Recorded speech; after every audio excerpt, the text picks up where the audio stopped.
Taya's story. The room buzzed with anticipation as C asked, "Who's next?" A throat cleared, breaking the silence. "Hello, my name is Taya," a voice rang out. The group responded in unison, "Hello, Taya."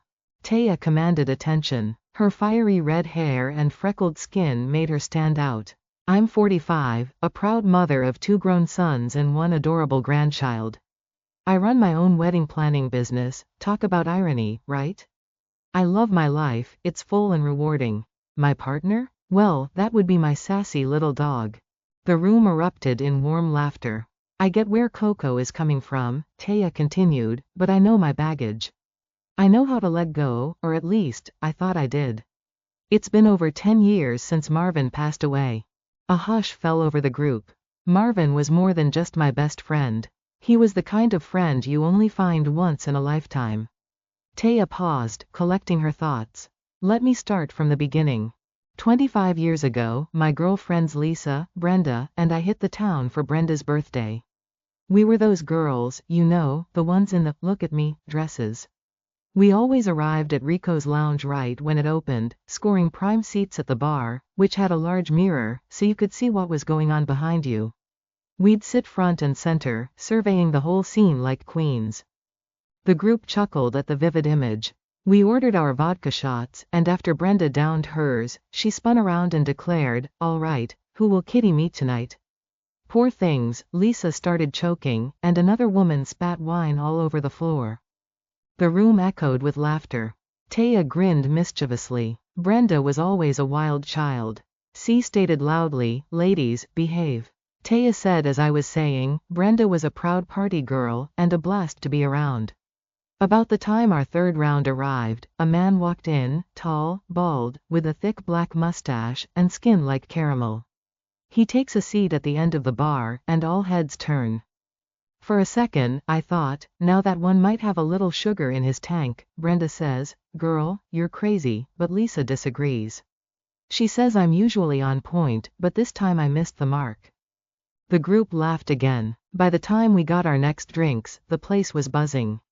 Mr. I'm just chillin' is still at the bar, but he's clearly interested in something or someone in the mirror. Now, I pride myself on noticing everything. One glance in that mirror, and I'm giggling. My girls ask what's funny, and I tell them, nothing, just Mr. Fine giving my trainer Frank the once-over. The room buzzed with amusement. I get up, sashay across the room in my little red dress, the one that barely covers the essentials, and my 4-inch heels. I want Mr. Handsome to go home with a friend, too. I hit Frank's table and say, "Frank, you have a friend at the bar. Can I bring him over?" Frank laughs and says, "You just want an excuse to walk that dress back across the room." I give him the queen's side-eye, toss my hair, and strut back to the bar. The group was now fully invested in Taya's story. I walk up to Mr. Man, licking my lips, pushing up the girls, and say, "Come with me." Fear is all over his face, but before he can protest, I grab his hands and pull him across the room to Frank's table. I introduced them, and I mouthed, "Call me in the morning" to Frank. He winks, and I leave them to it. Taya let the drama of the moment hang in the air. I yelled to Brenda and Lisa, "You haters, already know I know what I know. Bartender, another round for these 2 on me." The room roared with laughter again. We had an amazing night. Frank and Marvin had their little fling, but Marvin and I became lifelong friends. Over the years, I was his wingwoman, and he dated all kinds of guys. Most were on the down low, and Marvin had a knack for finding them. When I went through a rough divorce after having my twin boys, Marvin was there for me. He helped me pick up the pieces. Taya's voice turned somber. As the boys grew up and left the nest, I noticed Marvin wasn't himself. He had this persistent cough, but every time I pushed him to see a doctor, he blew me off. He was dating a woman at this time. I'm pretty sure she was a working girl. I couldn't understand why she didn't see the obvious. And Marvin was drinking too much, getting into drugs. The more I pushed him to take care of himself, the more he pulled away. It had been 2 months since we last spoke. The room had fallen silent again, hanging on Taya's every word. I finally called his mom, and she told me he's been in the hospital and is recovering at her place. I rush over, and as I'm walking up the driveway, I see 3 bullet holes in Marvin's car. My heart is racing. When I see Marvin, I knew he had AIDS, just like I knew when he had that cough. I didn't ask questions, I just told him, I'm here for you. He said he was fine and on the mend. Taya paused, collecting herself. We chatted for a bit and then he said he needed to rest.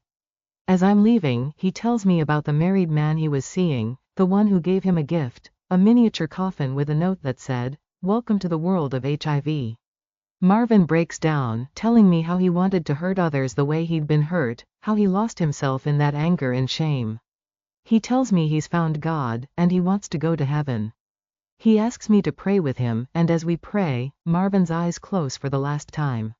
I kiss his forehead and whisper, I love you. The ladies in the room held their breath as Taya continued, I cried for 2 weeks. Ladies, I know not every man is living a lie. But all these years later, I don't know if I can open myself up to receive love. If you're wondering, I've had the occasional fling, but always protected, always emotionally closed off. Now that I'm really dealing with all of this, maybe I'm ready to learn how to move forward. The room erupted into applause and cheers. C smiled at Taya. That was your first step, being open to dealing with the hurt. Now, let's take 10 minutes to stand, stretch, and process. Ask yourself, have you ever loved someone so much it hurt? Have you ever lost that person and struggled to move on?